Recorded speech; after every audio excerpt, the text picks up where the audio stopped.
Hello and welcome back to another episode of the Going to IE University podcast.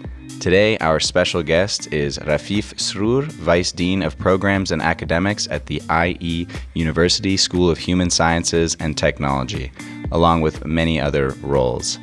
Hi, Rafif. How are you doing today? Hi, I'm good. Thank you. How are you doing?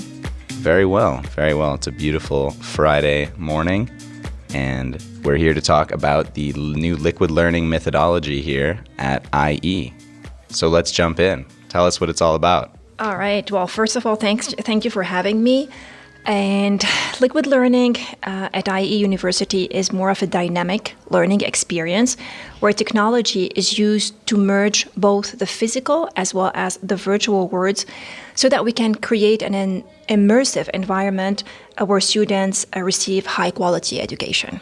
So tell us how this liquid learning methodology acts with regards to accessibility of education. If we really want to sum up, or if you want to talk about the building blocks of this methodology, it actually consists of the following. The first one is collaboration. And in collaboration, what we meant by this methodology when we started investing in that at the beginning of last year is to kind of create a sense of togetherness with the student, so that some kind of teamwork that the students can do together in a classroom, which is a building block of that methodology. The second important pillar of this methodology is actually active learning. Active learning meaning that through the use of our technology platforms, we were able to collect some data about the learning experience of the students. And we were able to get some insights on how we can improve our teaching in order to get students engagement, students participation, and it gave us some solid feedback that we use in order to tweak and change some of our teaching methodology throughout last year. Now, another important aspect of this methodology is personalization. We all know that we are in an era in which one size fit all does no longer exist. We know that each students have their unique learning characteristics.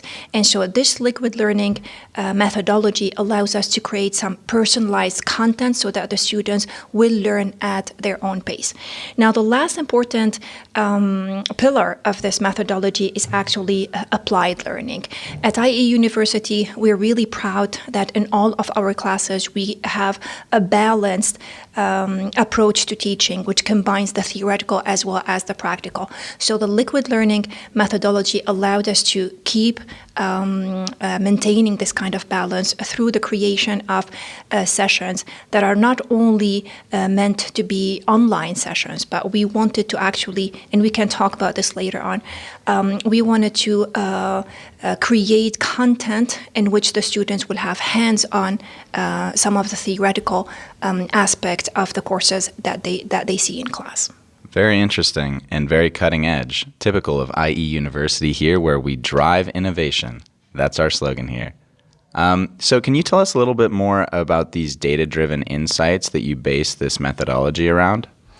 One of the parameters or the KPI that we would be collecting is, for example, that part of the liquid learning was the creation of those asynchronous activities, in which what we really wanted behind those asynchronous activities is to empower the students to take the lead in their learning, so that they're the architect of their own learning experience.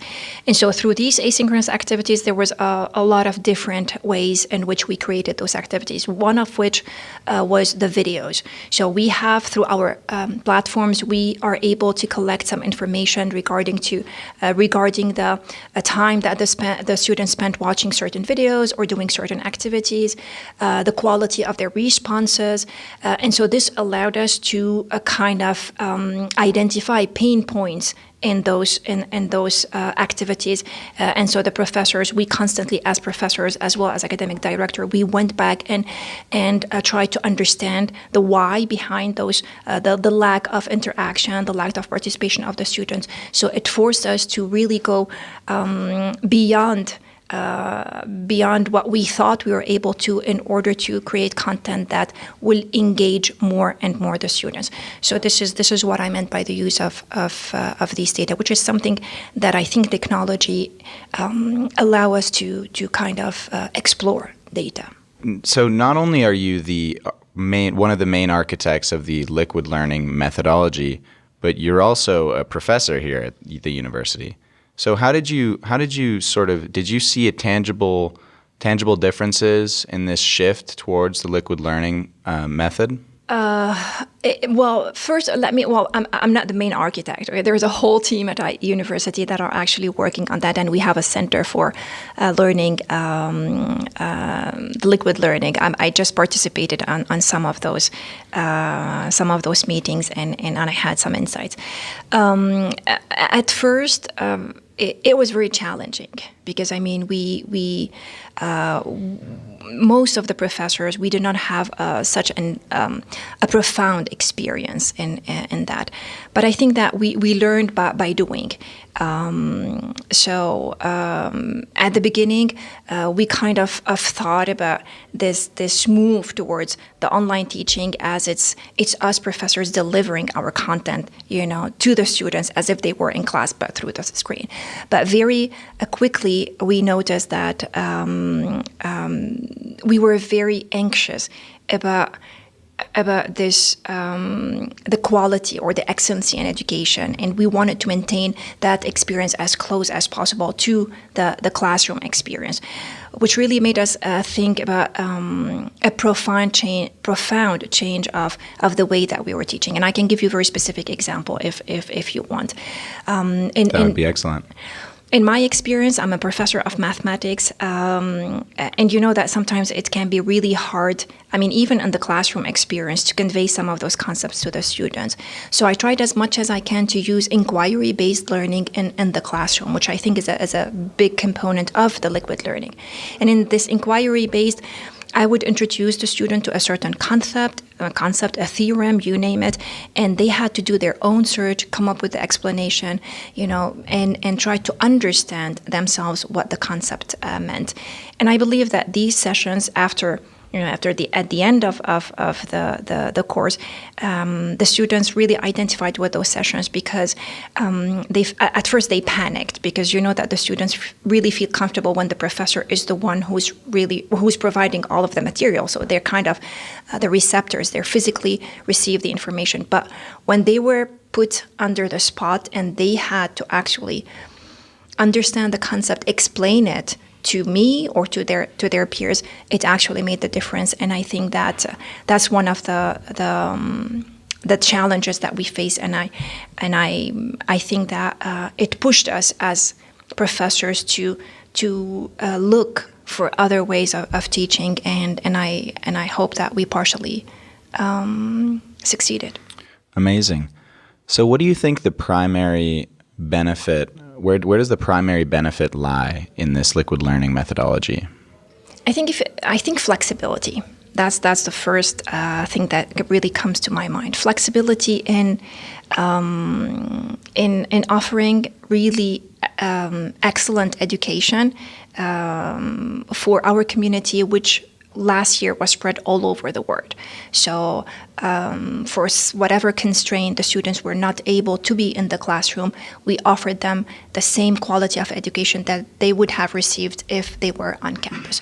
So for me, one of the major or the main advantages of liquid learning is the flexibility that is offered. In my opinion, another advantage of this liquid learning is really putting the student at the center of their learning experience, in which the student is no longer receptor of the information, but participate in generating this knowledge through either inquiry-based learning, as we were talking about earlier, or through peer revision, the creation of those kind of projects in which the students have to evaluate their peers. In my opinion, these are the most important advantages or benefits of the liquid learning, of course, in addition to many others. So, as an incoming university student, do you have any tips or recommendations for those that might just start to get ingrained into this system? Absolutely. I think one of the first advices is embrace it, because new students, they have a little bit of difficulty of understanding our main vision behind the liquid learning. So some of the students, the newcomer, they think that if they have asynchronous activity, and then it's one way for them not to come to class. So they tend to leave doing the work on asynchronous activity until the deadline is due. So they feel sometimes overwhelmed, and they don't take really advantage of what is meant by this asynchronous activity. So my first advice is don't leave things till the last minute. If you have embrace this new approach to teaching, and if you have doubts, go and speak to your professors or to your academic directors, because I'm sure that they will explain to you the objectives, our expectations from them, and help you assimilate or manage your time wisely in order to make the most of this kind of learning. So, delving into the more theoretical now, make this a bit more fun. What do you think the future of this type of learning looks like? And especially when we consider upcoming, prospective platforms such as the metaverse and the incorporation of virtual reality, do you think that these technologies will have any bearing on the educational landscape? Absolutely. I think the liquid learning is here to stay. I mean, many people think that the liquid learning was a response for the pandemic. Well, it was. I mean, at some point, because we had to move online, and we had to kind of because we were not able to be in the physical classroom. But I think that the pandemic only speeded up this process, and the liquid learning is here to stay. I'm so glad that you mentioned the metaverse, because I think everybody are talking about this, and I believe that the impact of metaverse on the educational system is going to be significant. The metaverse will only reinforce the building block of learning, of the liquid learning, which is this creation of this mixing between the virtual and the physical world. But I think it will take it a step further through the creation, for example, of virtual labs, in which the students will, by creating their avatar, they will be interacting with their peers that come from all across the world, which reinforces this connectivity that we wanted to create through the liquid learning. They will be able to do it through a virtual platform. So the challenges for the liquid learnings are, from a technical standpoint, are many. But I think this is where we are heading, and I believe that at this point we do have. I'm not sure if that was in Hong Kong. Please correct me if I'm wrong. But they're thinking about creating the first virtual university through metaverse. So it's no longer fiction. It's a reality, and I think to keep up with innovation and having a cutting edge in education, we have sooner or later to embrace this force, or this huge technological leap in education, which is the metaverse. So, what kind of limitations do you experience now with the current liquid learning methodology? So, personally, as a student, I know that the detachment, there is a slight feeling of detachment that you feel when you're connecting in through your Zoom camera and your Zoom microphone. And how do you think that we can combat this? Of course, something like the metaverse and incorporating virtual reality is, at least as far as I'm concerned, a bit down the line. How do you think we can combat this sort of limitation of immersion and participation in the classroom environment with the liquid learning methodology? I think this is a really a good question and a great concern, because it's a concern for students, but also for educators. The way to combat this, or to at least engage the students, is by being by creating different learning formats for the students, so that the students will not really get bored by a professor being in front of his or her screen giving a certain lecture. So diversity in the format of learning is definitely a great point to start with for the students. So, for example, you can create some kind of, you can present a certain concept through slides, and then develop certain group activities, send the students to different breakout room, and then having them come back and present some kind of work, or have those discussion forums in which the students will feel more engaged, and they don't detach or disengage from a certain classroom. But so that's the part that we as professors, have to work on, and it doesn't have to be something really set. In my experience, many times when I feel that the students' level of attention decreases, I just completely switch format, and I try to ask certain questions that the students find really interesting. So it's just being attention to the students, to their reactions, and acting on the spot in order to bring them back to the classroom, if I may say. But so that's from the professor. But also, one of the important things about liquid learning is it's not a one-way type of learning. I mean, the student has to be engaged. The students have to understand their responsibility in that part. And I mean, it could be as simple as a student stopping the professors and telling them, it's asking certain question whenever they feel that they're a little bit detached, so that they break somehow the monotony of the way in which the professor is explaining. So for me, it's they're changing the format, becoming more responsible as a student to interact with the professor. But also, I think technology can play a significant role there, specifically if we have certain means, and we do have. It's just not implemented at a larger scale. Some kind of analytics in which we can measure in real time students' reaction to the teaching of the professor. So I can tell who's bored. I can tell who's being engaged, and provide this feedback in live or in real time to the professor, so that they can adjust their teaching accordingly. And this is coming. This is probably much faster than the metaverse, but it's one way to ensure that the students remain fully engaged in this liquid learning experience.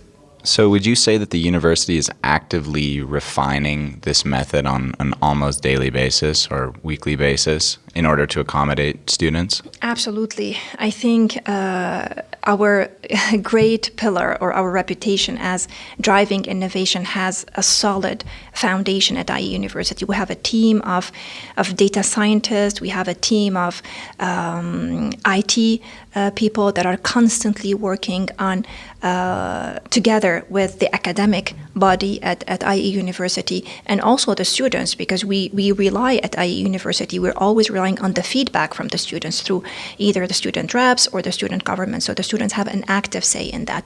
But we work as one body in order to keep on improving our methodologies, and this is something that is actually we created the WOW room, and one of the major advantages of the WOW room was the ability of the softwares to actually analyze the people's reactions or students' reactions in real time and provide feedback to the speaker. So I think this is we are working on this. We're constantly looking for ways to improve our learning, and it's happening. Can you explain a little more about how you retrieve this data?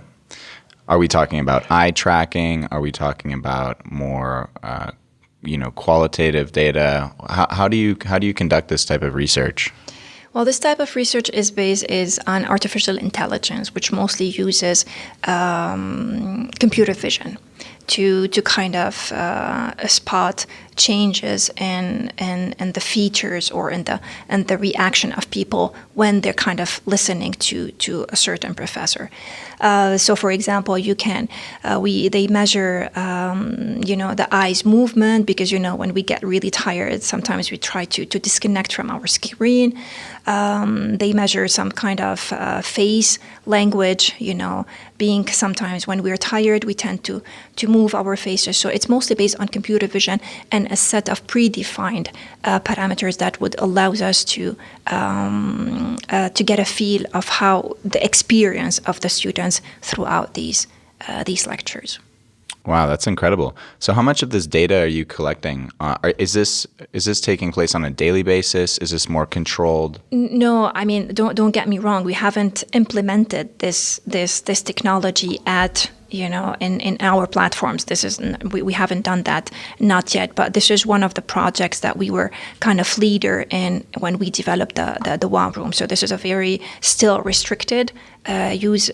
But what we're trying to do is to improve our capability as an institution to incorporate technology in our teaching, but it hasn't been applied yet. Otherwise, you would have known about it.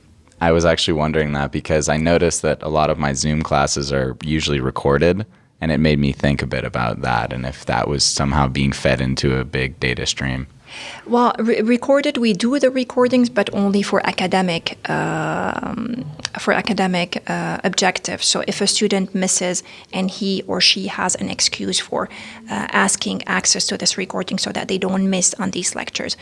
So that's why we record these sessions, but they're not used for any other purpose than helping the students who missed those sessions to kind of know what happened. Good to know. Good to know. So how do you see artificial intelligence, the greater concept of artificial intelligence, tying in with general teaching methodologies at the university and at IE specifically? There's definitely a lot of room for AI and for data actually to be used in improving our teaching as well as the student experience. Till this point, we're very careful at IE University about our students' privacy and student privacy, and not sharing any data or using that data for any kind of purposes. But the way that I see artificial intelligence is definitely in improving our platforms, definitely in improving our student experience, definitely collecting, some data with student consensus, absolutely, in order to see how we can improve their learning experience. This is for the time being, unless we move on towards metaverse and more incorporation of these methodologies. This is where I see AI being used at the moment, improving the quality, getting more feedback, getting some insights about the student experience that would help us improve on their learning. This is where I see it currently. Well, Rafif, thank you very much for coming on the podcast. It was an absolute pleasure. Thank you for having me. It's always great to see those students' initiatives and your constant hunger to drive innovation. Well, yes, and your constant involvement in everything that we do at IE University. I always believe that our students are one of our major force building blocks or assets, you name it. So I'm so glad to be here. Thank you. Thanks a lot. This was the IE University podcast, and today we talked about the liquid learning methodology and everything that pertains to the future of education. Ba da da.